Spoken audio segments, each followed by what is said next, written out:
देवपुर की गोद में उत्तर दिशा की विशाल और गौरवशाली पहाड़ियों की तलहटी में बसा देवपुर एक ऐसा गांव था जहां समय जैसे थम सा गया था। आधुनिकता की चकाचौंध से कोसों दूर ये गांव प्रकृति की गोद में किसी सुंदर सपने जैसा लगता था। यहाँ की सुबह अलार्म की आवाज से नहीं बल्कि मंदिरों की घंटी से, पक्षियों के कलरव और कुओं पर गिरती बल्ती की आवाज से होती थी। देवपुर की बनावट बड़ी साधारण थी। मिट्टी के घर, कपड़े की छाटें। इस गांव की सबसे बड़ी शक्ति यहाँ की गगनचुंबी इमारतें नहीं बल्कि यहाँ के लोगों का आपसी भाईचारा था। यदि किसी के घर में बेटी की शादी होती तो पूरा गांव पीटा बनकर खड़ा हो जाता। यदि किसी के यहाँ मातम होता तो चूल्हा पूरे मोहल्ले में नहीं जलता था। इसी सर्दी भरे वातावरण में माधव का छोटा सा परिवार रहता था। माधव, जिसकी उम्र कोई 35 के आसपास रही होगी, एक कर्मठ किसान था। दिसंबर का महीना शुरू हो चुका था। इस साल देवपुर की ठंड अपने तेवर पहले ही दिखाने शुरू कर दिए थे। कोहरा इतना घना था कि हाथ को हाथ सुझाई नहीं देता था। एक सुबह जब सूरज की पहली किरण ने अभी पहाड़ों को छुआ ही था, माधव अपने कंबल में दुबका हुआ था। लेकिन किसान की नींद और जिम्मेदारियां उसे ज्यादा देर लेटने नहीं देती थी। उसने उठकर अपनी हथेलियां रंग दी और बाहर देखा। रसोई से चूल्हे के जलने की आवाज और धुएं की भीनी महक आ रही थी। सरला ने चाय का प्याला थमाते हुए कहा, आज ठंड कुछ ज्यादा ही है, खेत पर जाना जरूरी है क्या? माधव ने चाय का दूंद लेते हुए कहा, पगली, किसान का काम मौसम नहीं देखता। अगर आज पानी नहीं लगाया तो फसल मारी जाएगा। खेत की ओर जाते समय रास्ते में उससे केशव और नांदू मिले। वे गांव पुराने बरगद के नीचे आग जलाकर ताप रहे थे। उनकी बातें सुनकर माधव के कदम ठिठक गए।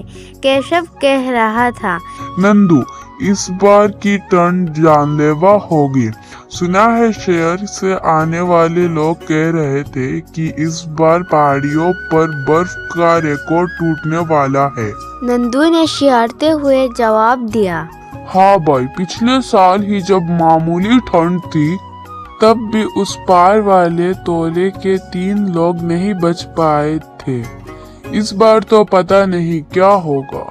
जिसके पास लकड़ी और आग का इंतजाम नहीं है उसके लिए ये सर्दी खाल बनकर आएगी। माधव के मन में ये बात बैठ गई।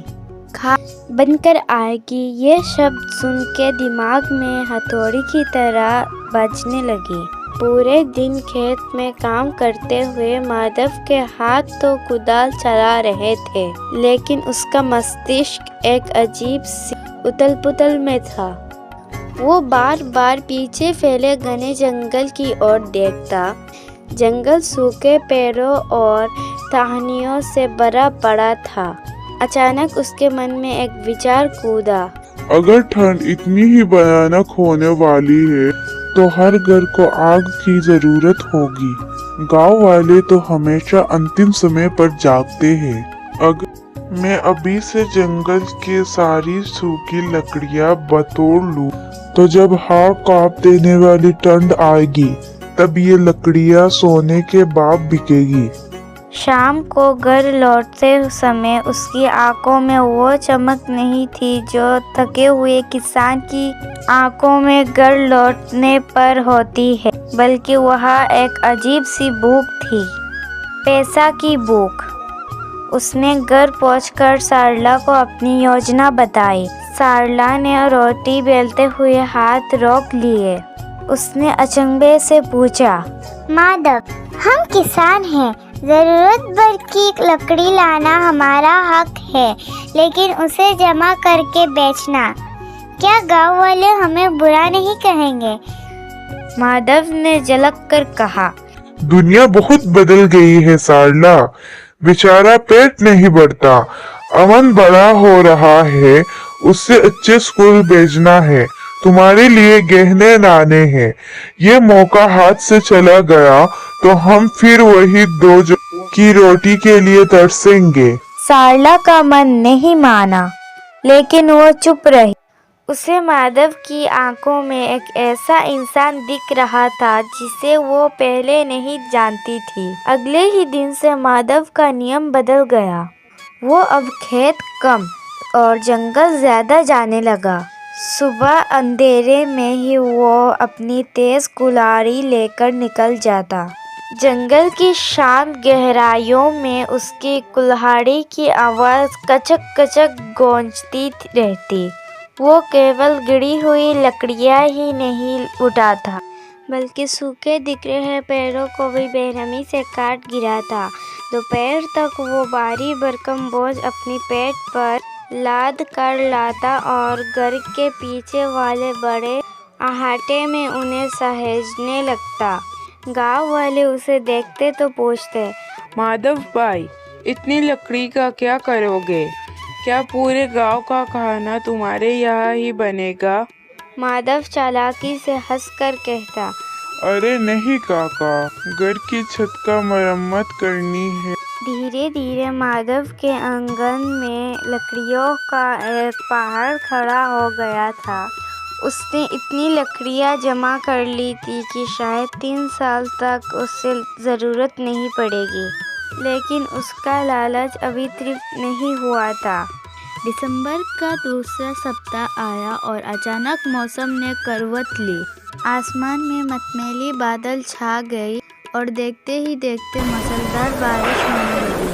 पहाड़ी इलाकों में सर्दियों की बारिश अभिशाप की तरह होती है। 3 दिनों तक लगातार पानी बरसता रहा। इस बारिश ने पूरे जंगल को भिगो दिया। अब लकड़ी चुनना या काटना नामुमकिन था। जो लकड़ियां बाहर पड़ी थी वे सब सड़ने लगी या गीली होकर बेकार हो गई। लेकिन माधव का धैर्य तिरपल के नीचे सुरक्षित और सूखा था। माधव ने मौका का फायदा उठाया। उसने घर के बाहर एक तख्ती टांग दी। सूखी लकड़ी यहाँ मिलती है 5 रुपए किलो। गांव में कानाफूसी शुरू हो गई। देखो माधव अब अपनों की मजबूरी बेचेगा। लेकिन ठंड इतनी बढ़ गई थी कि लोगों के पास कोई चारा नहीं था। गीली लकड़ी जलती नहीं थी और बिना आग के रात काटना मौत को दावत देना जैसा था। लोग आने लगे, पैसे देने लगे और माधव की तिजोरी बढ़ने लगी। जैसे जैसे पैसे आए, माधव का व्यवहार बदलने लगा। वो अब किसी से सीधे मुंह बात नहीं करता था। उसने दाम 5 से बढ़कर 10 रुपए कर दिए। सारला ने उसे एक रात टोका, माधव, गांव के लोग तुम्हें खोज रहे हैं। धन इकट्ठा करना अच्छी बात है, लेकिन बाद दुआएं लेकर नहीं। वो देखो, बुढ़िया चाची आई थी, उनके पास पैसे नहीं थे, तुमने उन्हें खाली हाथ लौटा दिया। वो कांप रही थी। माधव ने कदक कर कहा, ये व्यवहार है सारला, दान पुण्य नहीं। जनवरी की वो रात देवपुर की इतिहास की सबसे ठंडी रात थी। तापमान शून्य से नीचे जा चुकी थी। उसी रात गांव की एक अनंत निर्धन महिला, जिसके पति की पिछले साल ही मृत्यु हो गई थी, माधव के दरवाजे पर आई। माधव बेटा, थोड़ा पुण्य कर दे। मेरे पास पैसे नहीं है, पर मेरा बच्चा मर जाएगा। बस 2 किलो लकड़ी दे दे, रात कट जाएगी। माधव ने खिड़की से बाहर झाँका। उसके अंदर का इंसान लालच के मामले के नीचे दब चुका था। उसने बेरुखी से कहा, मुफ्त में यहाँ कुछ नहीं मिलता, जाओ यहाँ से, मेरी नींद खराब मत करो। सारला ये सब देख रही थी। उसने दबे पाव जाकर कुछ लकड़ियां देनी चाहिए, लेकिन माधव ने उसका हाथ पकड़ लिया। एक तिनका भी बाहर नहीं जाएगा। वो बुढ़िया रोती हुई चली गई। उस रात सारला सो नहीं पाई। उसे लग रहा था कि उनका घर लकड़ियों के ढेर पर नहीं बल्कि लोगों की आंखों पर टिका है। अगले दिन माधव को किसी ज़रूरी काम से शहर जाना था। उसने सारला को सख्त हिदायत दी कि बिना पैसे किसी को लकड़ी ना दे। दिन ढलते ही मौसम और भी हिंसक हो गया। बर्फीली हवाएं चलने लगी। छोटा अमन, जो पिछले कुछ दिनों से बुखार में ताप रहा था, ठंड से बुरी तरह कांपने लगा। सारला ने घर के सारे कंबल उस पर डाल दिए, लेकिन उसका शरीर बर्फ की तरह ठंडा था। सारला ने सोचा कि वो आंगन में रखी लकड़ियों से कमरे में बड़ी आग जलाएगी ताकि अमन को गर्माहट मिल सके। लेकिन माधव आहटे में ताला लगाकर गया था। वो लकड़ियों को अपनी संपत्ति समझता था, अपनों की ज़रूरत नहीं। अमन ने धुंधली आंखों से देखा कि बाहर लकड़ियों का ढेर लगा है। उसे अपने स्कूल की वो कहानी याद आई जहाँ आग जलाने से राक्षस भाग जाते हैं। उसे लगा ये ठंड भी एक राक्षस है। सारला जब रसोई में उसके लिए गर्म पानी लेने गई, तब अमन लड़खड़ाते कदमों से बाहर निकला। ताले के पास एक छोटी सी दरार थी जहाँ से उसने एक जलता हुआ दिया जो घर की तुलसी के पास रखा था, मजाक मजाक में या शायद ठंड से बचने की मासूम कोशिश में लकड़ियों के ढेर के पास रख दिया। सूखी लकड़ियाँ जो महीनों से धूप में तापी थी, उन्होंने एक पल में आग पकड़ ली। आग ने देखते ही देखते विकराल रूप धारण कर ली। लकड़ियों का वो पहाड़ जिसे माधव ने बड़े गर्व से बनाया था, अब एक भयंकर ज्वालामुखी बन चुका था।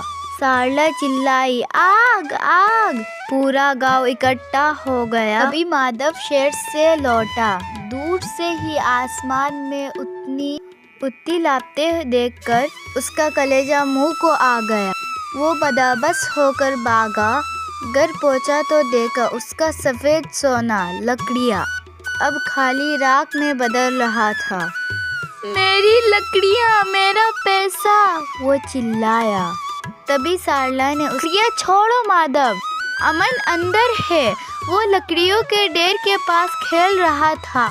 माधव के पैरों तले जमीन खिसक गई।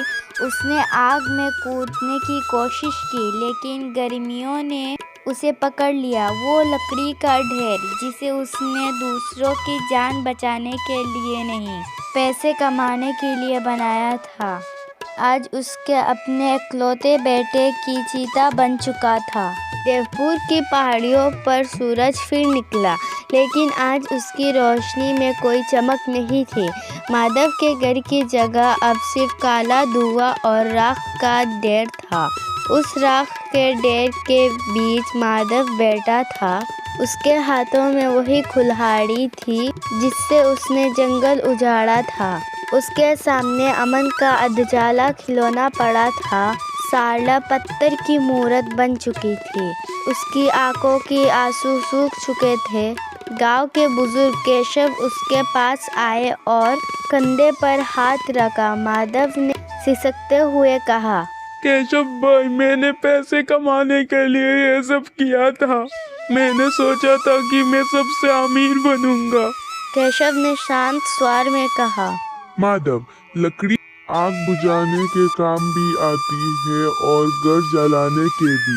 तुमने केवल ईंधन जमा किया था, इंसानियत नहीं। जब इंसानियत मर जाती है तो धन केवल राख ही पैदा करता है।